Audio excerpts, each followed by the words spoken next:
The Sound Off Podcast. The show about podcast and broadcast. Starts now. Donna, does your story start at FSU? Yes, it starts at FSU. How did you know that? I do my research for these things, and you're I studying liberal arts at Florida State University. I originally went into criminology, if you can believe that. I wanted to understand crime and why people committed crime. And yeah, I did. That was my first. And then I slowly thought communications was good. And then I said, I'll get a liberal arts degree and I can transfer it anywhere. So that's what I did. And where did you transfer it to? NC State, Wolfpack. Moved up there. Loved it. And that explains, I guess, your connection to Raleigh. Oh, yeah. That's where I started in radio, pretty much, in Raleigh. Mm-hmm. What was the first job? WETC AM, Wendell, Zebulon. Very proud. It was in the middle of a cow pasture. We played, I think part of the day was Christian music and the other part of the day was country music. And they had NASCAR. And when I went in and they told me Sunday afternoon, you're going to be playing, bringing in the NASCAR races. And I went, what? Because I was coming from Florida. What? NASCAR? And so that's how it started. Yeah. And I just really liked it. And I met really good people along the way. Then I went to WKBQ, which was, I think it did afternoons there. And then I got a call from QDR to do nights. And I was thrilled. At first I think I hung up on the program director because I thought it was a joke. But the traffic reporter said, call Donna. She'd probably be interested in a night shift. And I just couldn't believe it was actually Mike Ryan from QDR who called at the small station, KBQ, see if I wanted to work at QDR. I said, hell yeah. I didn't say that. I said, yeah.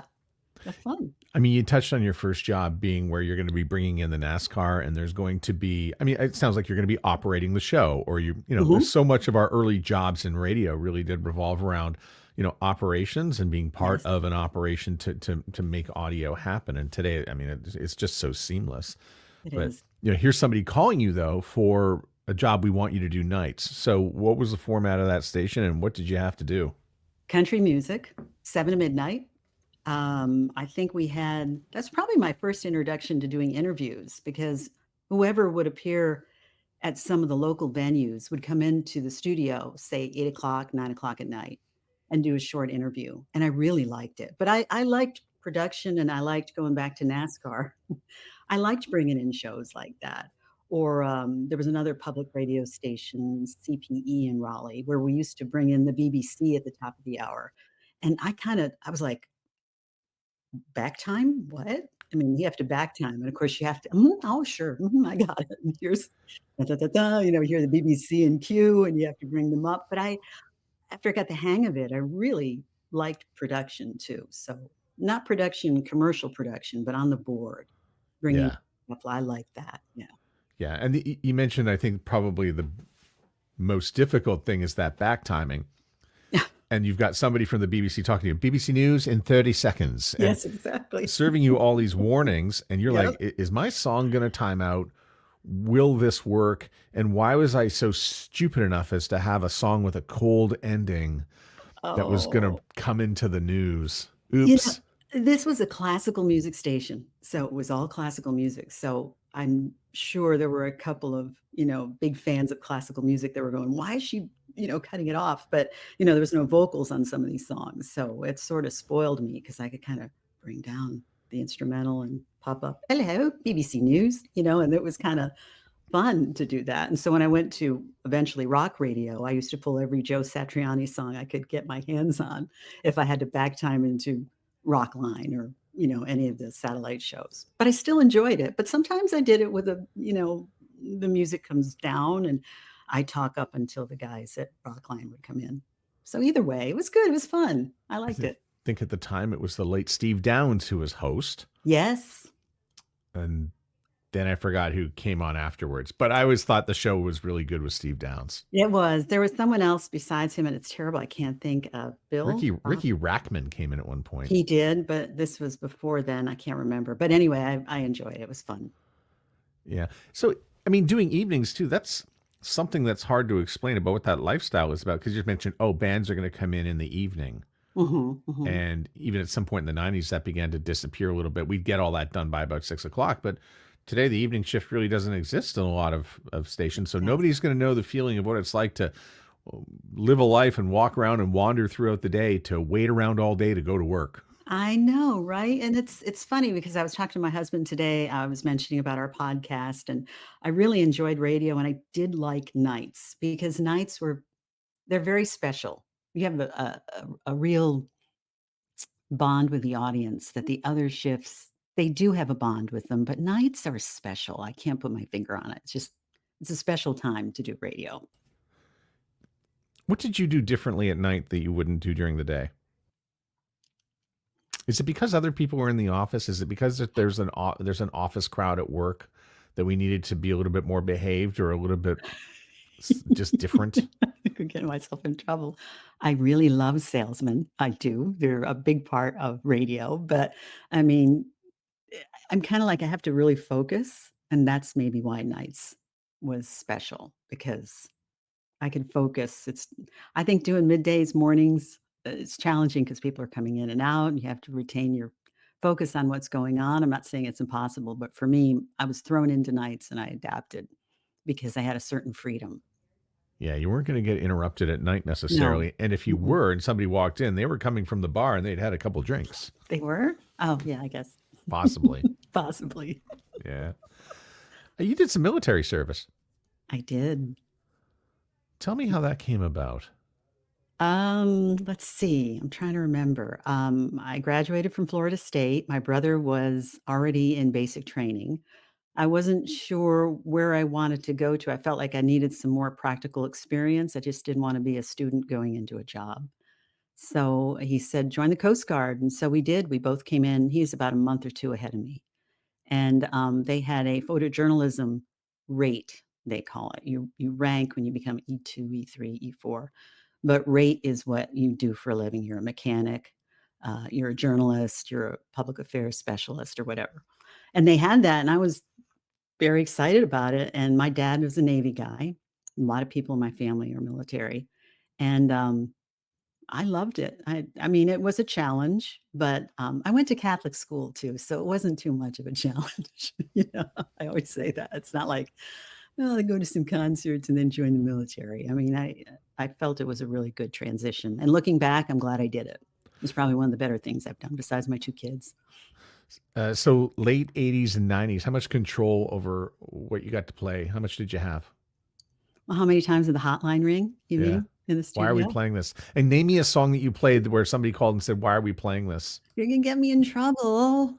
Winger. Oh, yeah. I did. Or if it was country, who was an artist I really liked in country? I liked Alabama a lot. So I probably did it twofer before twofers were okay in country music. You're not going to believe this. I heard a radio station today suggest they're going to be having a double play weekend, and it's been so long since, and it's probably not a real double play weekend where like every artist gets played twice all weekend long, but they're going to feature artists and play back to back. And I sort of really miss 2 for Tuesdays and double play Tuesdays or whatever it was, or double play weekends where you play two from the same artist. You think it'll come back? Nope. Yeah. Well, what do you think the future of radio is? You've got a lot more experience in it than I do. Well, I have some, but I don't know.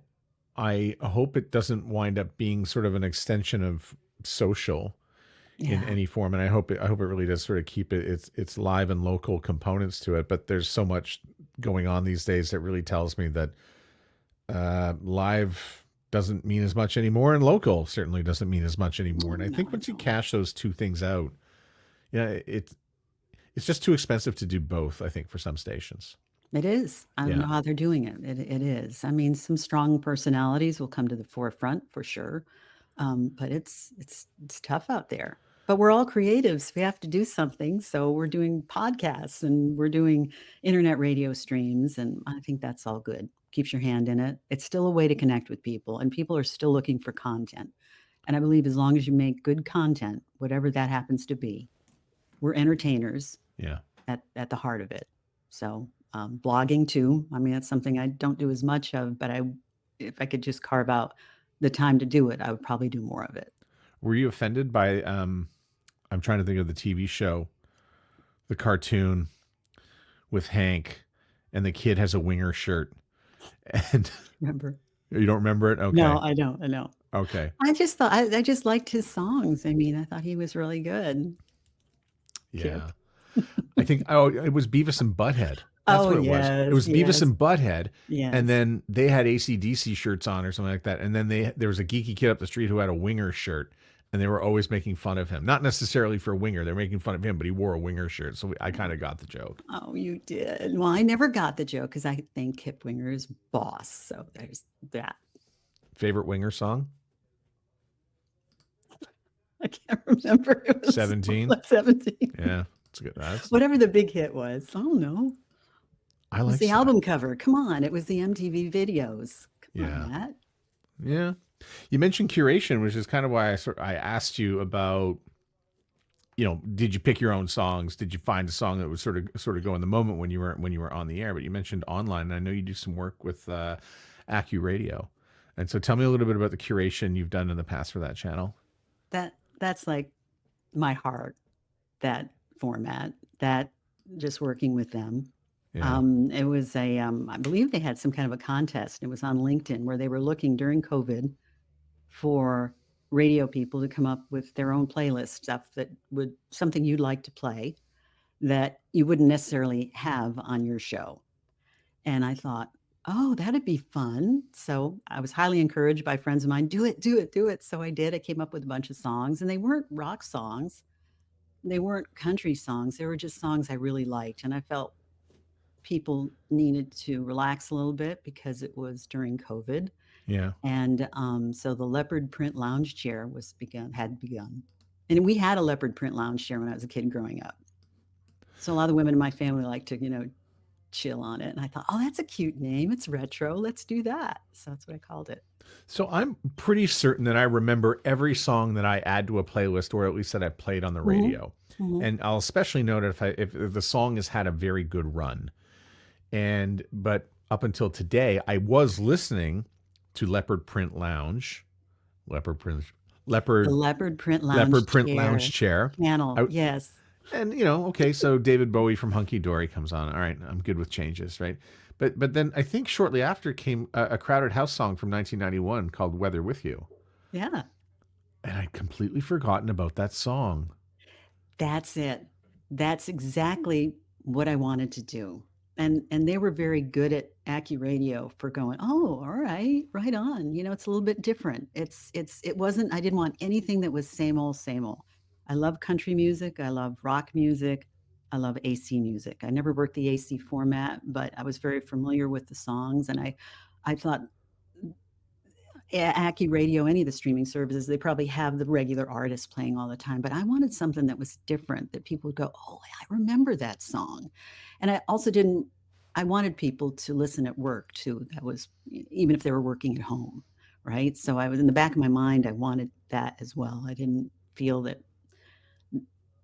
I just wanted something to complement people who were at home during COVID, working at home. And I thought they could keep the sound kind of low and it wouldn't be offensive. The kids would come in and out. And I mean offensive, it wasn't too loud. Not that loud music is bad, but when you're working all day, it can get kind of on your nerves. So, how much time did you spend as a music director? I was never a music director, ever. Really? Wanted to, just didn't, timing. But yeah, I would really have liked that. Yeah. So if you're looking, or if somebody's looking for a music director gig, the homemaker is here. Well, I think radio did that so well for so many years, and that was curate music for people. And even if you have to go off script, and I think music curation is people still like having music curated for them, just the way you've mentioned a few minutes ago. Mm-hmm, mm-hmm. But what are some of the habits that you have when it comes to listening to music? For instance, do you use Spotify and have playlists, or do you go to particular channels outside of radio? Do you have Apple? Maybe you like YouTube Music. How do you consume Everything. music? It's pretty much everything. But after all the years in radio, I have a big selection of CDs and long playing records. I still have a record player. Occasionally, I know this sounds crazy, but I'll hear a song in my head, or something will remind me of a song, and I'll go, oh, I think I have that tune, and I'll add it to the playlist. And I have a lot of playlists that way, where I'll watch a movie and I'll get an idea for songs. Sometimes I'll be in the grocery store and I'll hear the song. It's not music, but it's the song. All the stuff we played years ago is now in the grocery store. What? How did that happen? No. So I'll hear it and I'll add that to the mix too. And I'm pretty eclectic, but if it fits and it's all the right vibe to it, I'll work with it. But I like to throw in surprises too when I make a music playlist. Yes. How did you get into voice acting Yeah, or voiceover? I worked with Steve Reynolds at WRDU, and it wasn't through Steve, but I think Kevin Silva, his partner in crime, he was doing voiceovers, and they needed someone for a car commercial, and I happened to be there that morning for some reason. Usually I work nights, but Kevin, his buddy, said, why don't you come with me? We need somebody to voice a car commercial. And so I went, and that's how it started. It really literally started that way, and it just smoked. The longer you do that kind of work, the more you do it. Yeah, The more people know about you doing it. You do not need me to tell you you have a fantastic voice. Well, thank you very much. I do like music curating better, though, than voiceover. Almost, to tell you the truth. When you were saying thank you very much, I was wondering, am I paying $9.99 a minute to have you? Oh ha! Oh ha! But you mentioned Steve Reynolds, and I just think the world of him. He's been on my podcast, Spotlight Conversations. Yeah, and he's great. He's just so smart. And so, how did you meet him? And was he ever consulting or coaching a station you were working at? Oh, no. He was the morning guy at RDU. I was the night person. So Really? he was the talent. Yeah, that's how old I am. I go back way far, long time.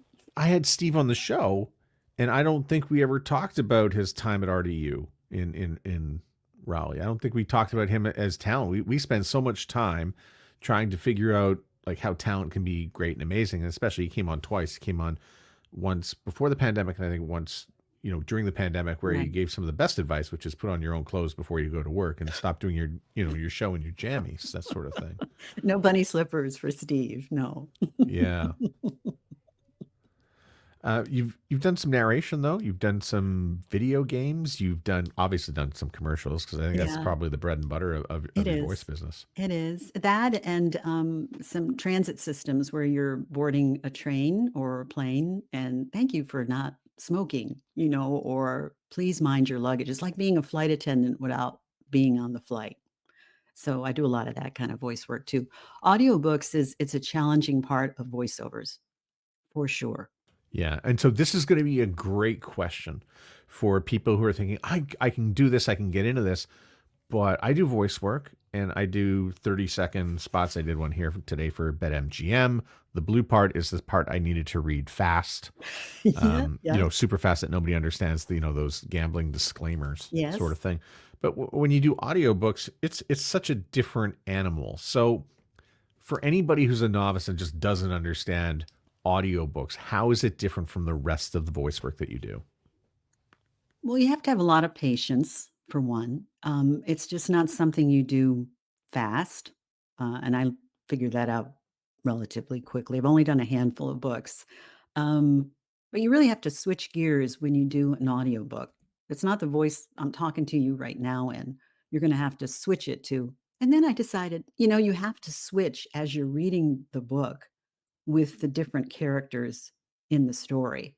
So that doesn't mean you have to be, talk with a deep voice or a high pitched voice, but you sort of have to let the listener know that this is the voice of that character. And that's hard to do for a long, long time. I mean, I highly recommend getting a consult or taking some classes with someone who really understands how to do voiceovers or how to do audiobooks, because it's a different animal altogether. And if you're used to doing radio too, it's just not anything like radio. I mean, it's nothing like voiceovers, but it's definitely nothing like, you know, what we're doing now. But you have to be conversational. It's a challenge. But it can be done. And some people absolutely love it. I like it a lot, but I have to carve out time for it. You can't just finish it I guess you could do it in a couple weeks, but and then AI is looming its evil head. So I don't know. Well, we had a conversation about that the last time you and I got together on your podcast, which we're going to talk about in just a sec, about AI. So Mhm. since then, and it's been close to a year, I think, since we had the conversation. What have you noticed about AI that may not necessarily be about the voice business, but anything in general? Do you have any good parts or bad parts, or do you still have bad things to say or good things to say? You know, I don't know enough about it yet to say anything one way or the other. I do like to think that really good talent rises to the top. But as you can tell from our earlier, just getting the tech part of this whole show together, I'm just not a techie either. Um, I don't know. I just hope we don't lose that human part of what makes us all so special. And that's kind of how I feel about AI.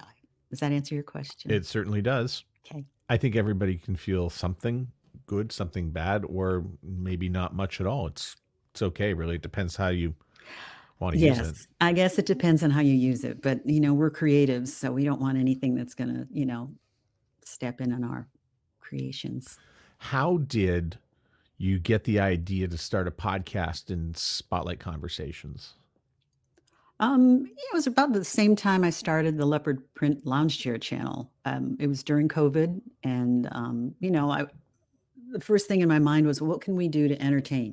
I mean, I had a couple folks help me out here, but, I knew if I could curate a channel, maybe I could curate, talking sessions with people who work in media, because those are things I like: music, media, TV, radio, um, audiobook narrators, talent agents. And that's really how it started. I mean, we all had to do something. I felt like most of us had to think of something we could do to keep ourselves from going crazy, right? Because we were all stuck at home. And and in my heart, I just like to entertain. I mean, I'm an entertainer. I'm not really a talent. I know that's a kind of a funny word, right? But Hmm. um, and that's really how it started, and I loved it. I really, really liked it. It was like radio unfiltered. Did you look at it as a form of on-demand radio? Um, yeah, I guess that's a good way to look at it. Yeah, sure. And when I say unfiltered too, just going back to that, it was just a way where you could do your own thing, and you learn along the way, and it's helpful to get some feedback, of course, but there was a certain freedom to doing podcasting that wasn't quite like radio. Does that make sense? It does. What has podcasting taught you? Well, I'm getting better at it, and I think I learned this from you and reading about what you do with podcasting. Is you've got to be diligent every Tuesday, every Wednesday. If it's like a job. It's like your radio show, Hmm. and I think that's the hardest part about doing podcasts is to stay strict to that. It's not like you have a radio shift. Obviously, you're going to show up Monday through Friday, coming in at 6 p.m. to do your show. Podcasting, you have to have that same mentality where I'm going to do this, every Tuesday night at 6 o'clock, upload it whenever. So I've learned to be better at that, but it's a challenge with all the other stuff I have going on. So now I'm going to ask you to look into the crystal ball and think, okay, what is the next 2025 is around the corner. So let me be the first to ask you, what do you think 2025 has in store for you in terms of your time behind a microphone doing anything? Matt, that's like I'm used to asking the questions. Gosh, I I don't. know. So I'll ask you to think about it a little bit from, okay, it's sort of like saying, what's going to be the future of your podcast for next year? And also, what are you looking forward to in voiceover? Because that's where I think you spend the most time behind the microphone doing those things. I do. I know I do like radio, and I like, talking at night. So there are some stations where occasionally I'll throw a show in and let them run it. And that's kind of fun to do. Houston Radio Platinum is one of them. It's here in town, and it's fun to do that. I don't know. Of course, we want more listeners, don't we? When we work in this business, we have a podcast. We want more listeners. How about this? Who's an interview from your past that you've interviewed on the radio that you would like to have on your podcast? Oh, let's see. Oh, wow. You can't say Kip Winger, but we'll also ask for someone else. She's only sorry. I bet he would be a great interview, though. I have a feeling he would be a great interview. I like interviewing celebrities too, as well as just non-celebrities. I think everybody, once you get to a level of conversation, everybody just wants to share stories about themselves. And that I really like. That's the best part of podcasting, is you get to a point in the interview where they're sharing a story about themselves. It isn't necessarily something like, oh, I don't want anybody to know that, but it's just something where you've crossed that divide.